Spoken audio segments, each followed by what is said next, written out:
5 कोटी झाडं लावणार आहोत.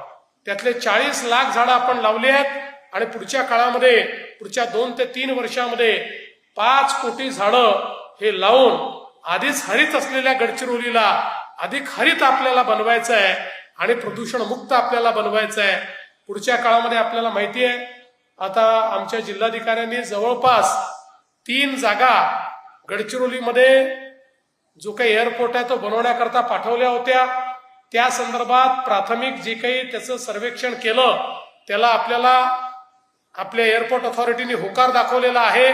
त्यामुळे आता 1 जागा त्यातली आम्ही फायनल करून लवकरच त्या जागेचं संपादन करून माझा असा प्रयत्न असणार आहे की शक्य झालं तर 2026 मध्येच गडचिरोलीमध्ये आपल्याला एअरपोर्टचं काम सुरू करायचं आहे.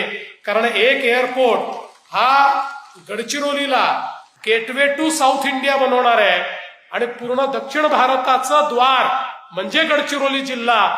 अशा पद्धतीनं गडचिरोलीला विकसित करण्याचा प्रयत्न हा आपला असणार आहे.